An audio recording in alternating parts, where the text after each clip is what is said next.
Hello guys, welcome to my YouTube channel study 2.0। आज का हमारा टॉपिक है हिंदी नाटक का उद्भव और विकास। ना देरी क्यों है, हम अपना वीडियो स्टार्ट करते हैं। तो सबसे पहले हम नाटक का अर्थ व परिभाषा देखेंगे। तो इसमें दिया है नाटक शब्द की व्युत्पत्ति नट प्लस अक बराबर नाटक, यानी कि नट प्लस अक से इसका उत्पत्ति हुआ है। इसकी परिभाषा जयशंकर प्रसाद के द्वारा दिया गया भावों का अभिनय के माध्यम से उद्गार नाटक है। जो भावों का अभिनय के माध्यम से उद्गार होता है उसे ही नाटक कहते हैं। भारतेंदु हरिश्चंद्र के अनुसार नाटक का अर्थ है नटों द्वारा की जाने वाली क्रिया। जो नट होते हैं उनके द्वारा की जाने वाली क्रिया को ही हम नाटक कहते हैं। ये भारतेंदु हरिश्चंद्र जी का मत है।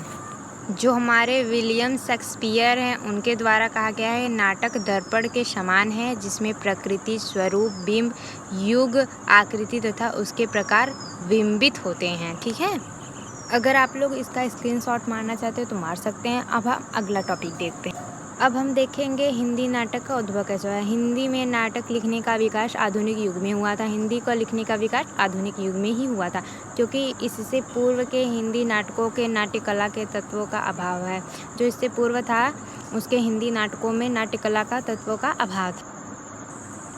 इसमें अधिकतर नाटकीय काव्य हैं या संस्कृति नाटकों के अनुवाद। प्राणचंद्र चौहान कृत रामायण महानाटक को 1610 ईस्वी में लिखे हैं तथा कवि उदय कृत हनुमान नाटक को 1840 ईस्वी में। ठीक है,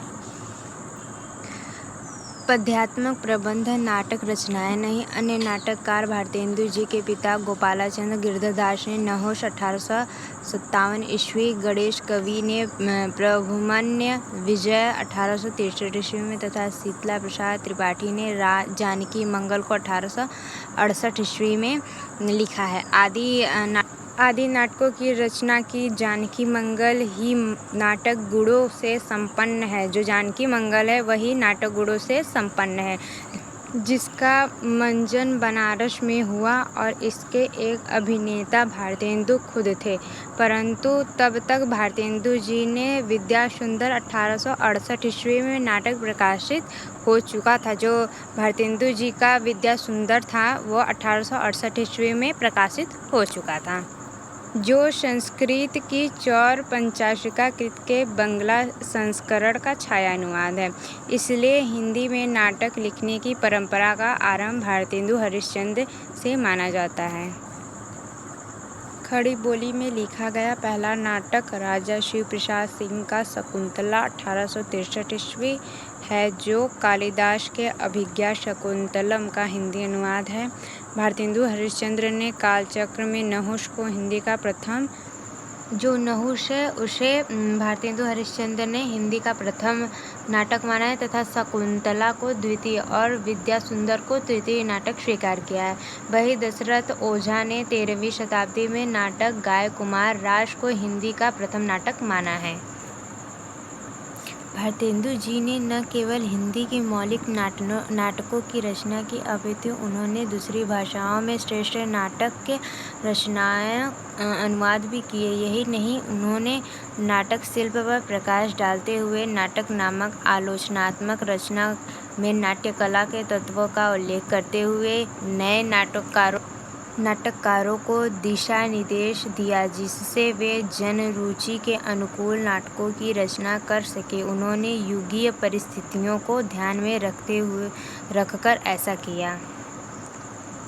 ऐसे नाटकों की रचना का मार्ग प्रशस्त किया जो भारतीय एवं पाश्चात्य नाट्यकला का समन्वयात्मक रूप प्रस्तुत करते थे। शुक्ल जी ने लिखा है, विलक्षण बात यह है कि आधुनिक गद्य साहित्य की परंपरा का प्रवर्तक नाटकों से हुआ है।